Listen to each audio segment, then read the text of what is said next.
Hello, darling. It's been a while, hasn't it?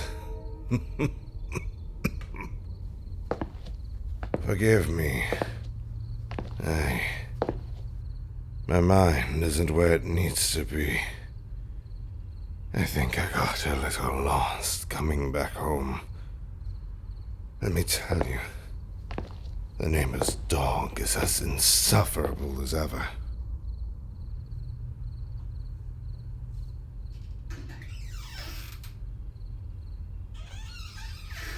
Is something the matter? You're looking at me as if I'm some ghoul.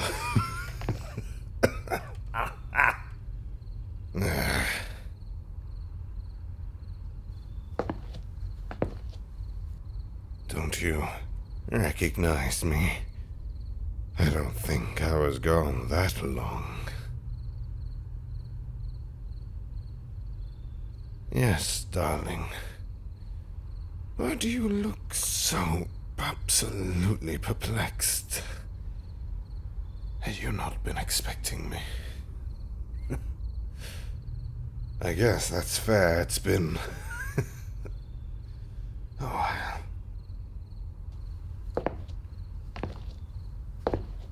Come, take my hand. I assure you I'm real. That this is no mere hallucination. I would not be so cruel.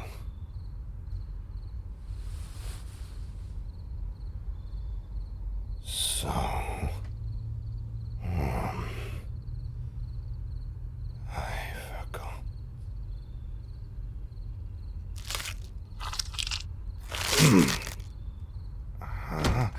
Oh. Well. Pardon. I always appear to fall apart around you. Can I have that back? Pardon the smell. I can see the way your nose wrinkles. There's not much I can do to control it, I'm afraid. I've already attempted.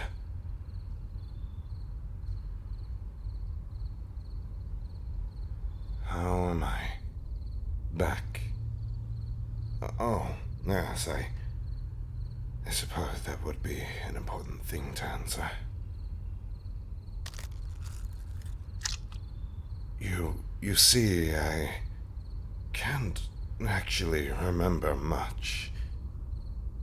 All I remember is coming back from that show that you'd been so excited to see, and, well,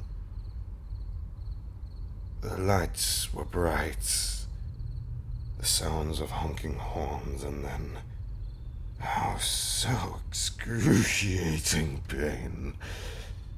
It only lasted for a moment. Only for a moment.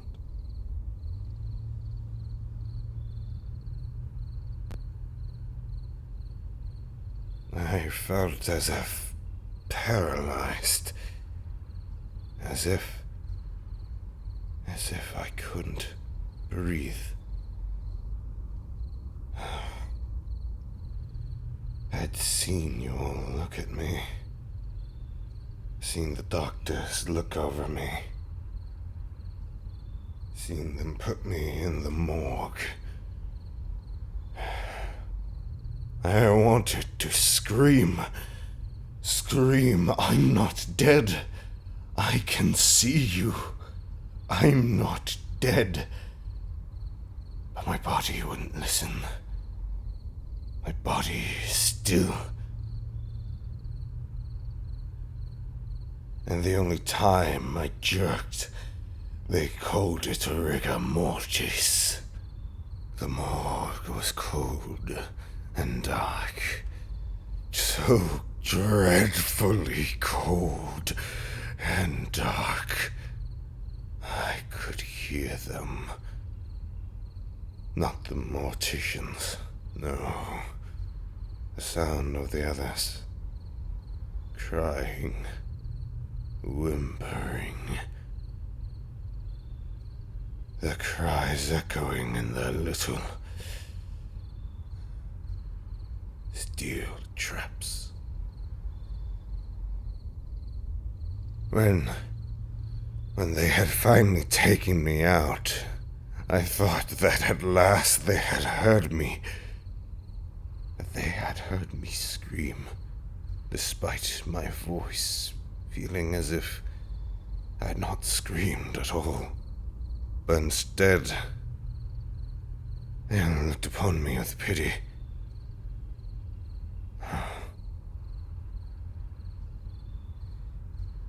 And they put me in a box. A very fine-looking box, mind you, but a box nonetheless.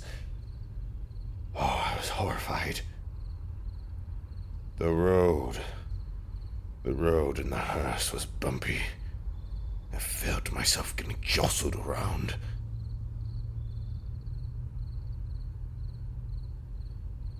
And it was then I realized what was happening.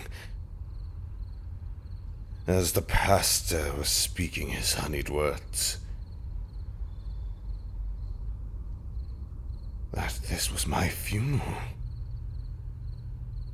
Everyone had believed me to be dead. And as everyone had walked up to look at my body for a last time before they lowered me into the dreaded ground, you had lingered. I could see it. As if you couldn't believe it. As if you knew I wasn't dead. I saw it in your eyes. As if you had willed me to stand up again.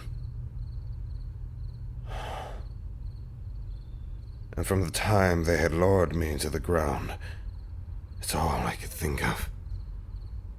That look of desperation. I felt as if it had been weeks. And it was the only thing I could think about.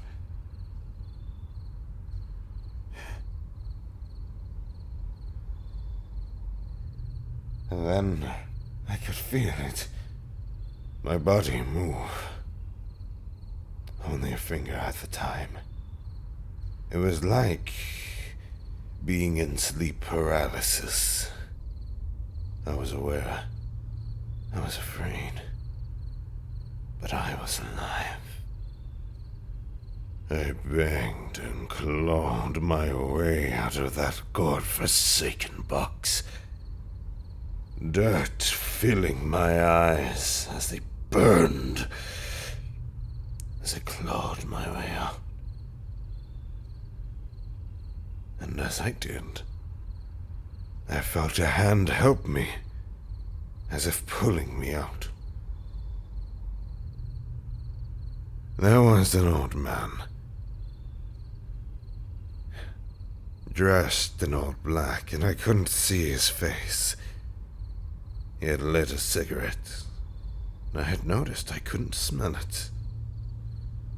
I believed that to be a blessing. But he looked upon me, and I could feel the pity in his voice. He had asked me how I died, and I had told him I wasn't dead. He shook his head and sighed tiredly, as if he had heard that 1,000 times before, maybe millions.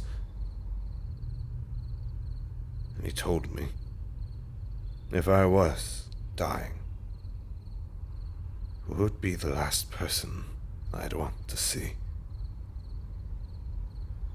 And it was you. Oh, dearie, it was you. Of course it was you.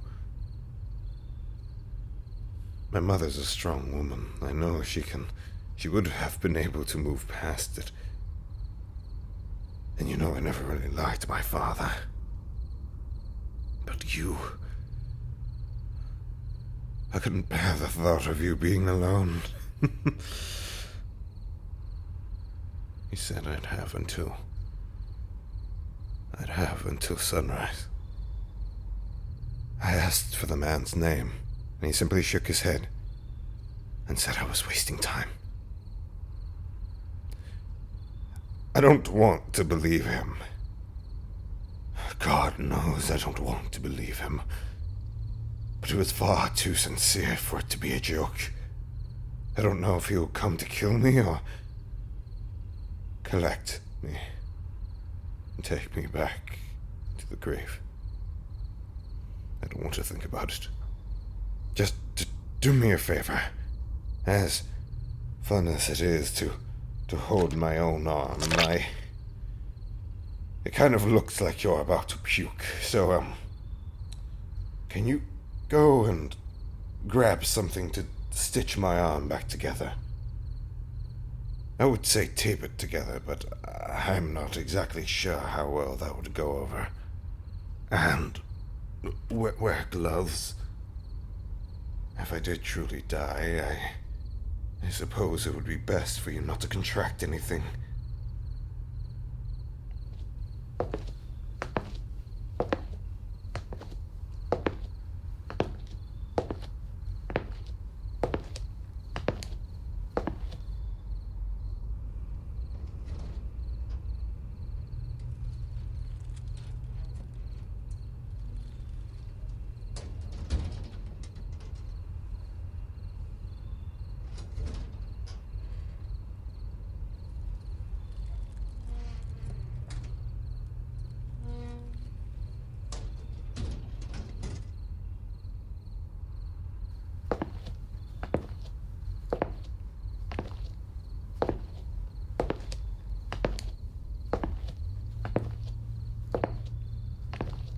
Are you going to be all right?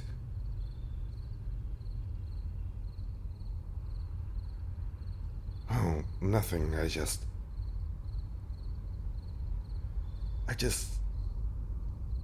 don't want you to be sick just putting my arm back together. I know how squeamish you are. I can't stitch my own arm back together.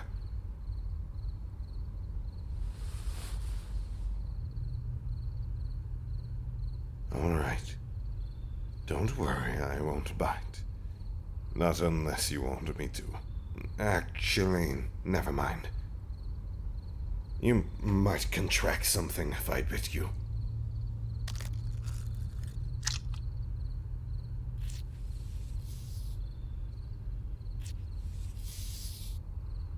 So, I saw you got a new car. Has it been really that long?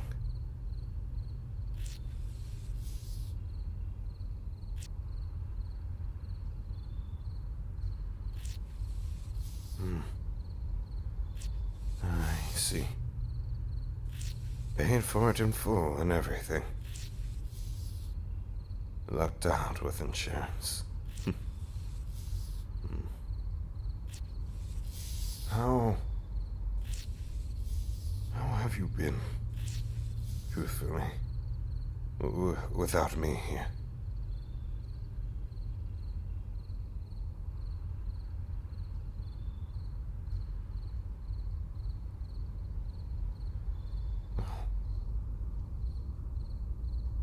Oh, darling. Dearie me. It's all right. It's all right. I'm here now. For however long, but I am here now. And I would come back as many times as I am able. And I swear to you. Be careful with that. I may not be able to feel it, but it wouldn't do for you to prick yourself with the same needle you're suing me with.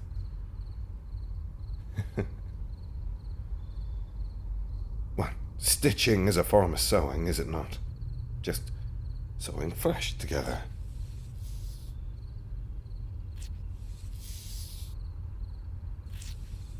Oh, don't get pedantic with me.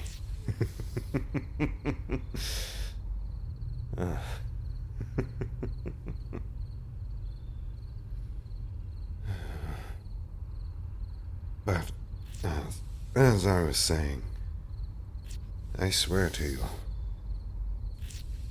our vows may have been until death do us part. But frankly,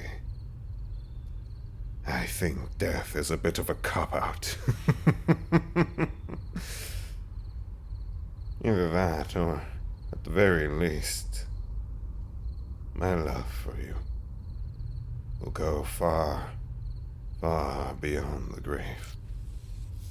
I will love you unto eternity. Frankly, I could think of no better person to spend the afterlife with.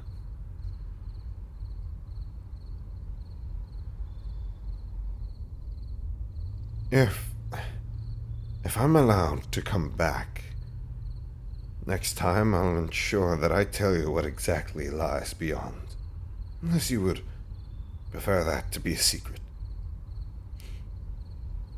Though, maybe one hell of a surprise.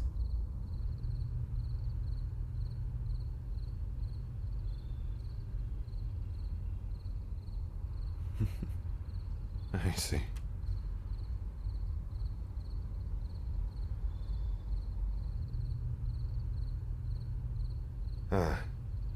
You're finished.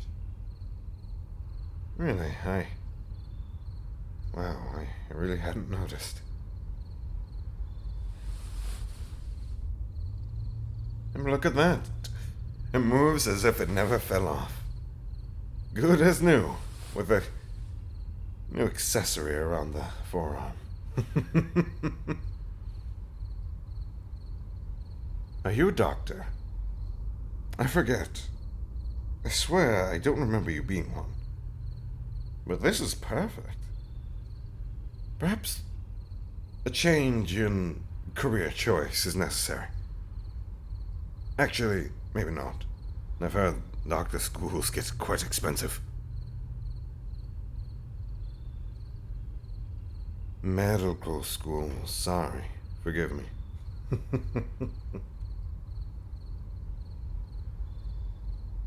Seriously, though. Aside from our wedding,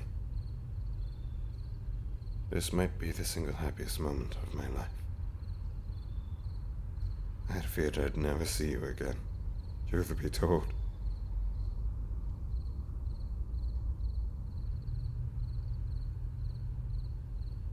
What now?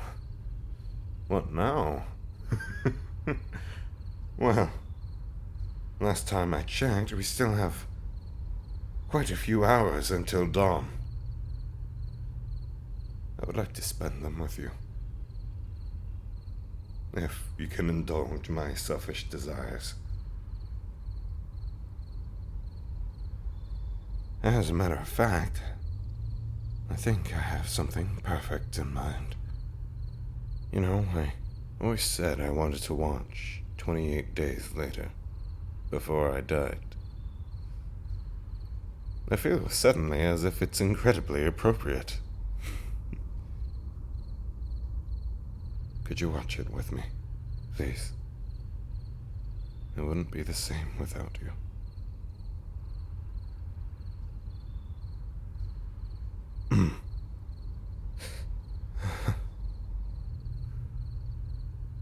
Huh? Oh, it's nothing. I thought I felt my heart beat. You have quite the effect on me, don't you?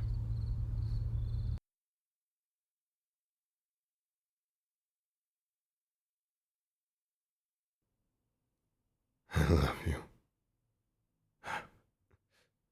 I love you so much. No, come on. I never felt more alive in my life, and frankly, the longer you stand gawking at me is more time wasted. And I will not waste another second. Seconds I've found are quite precious. Come on. We have a movie to watch.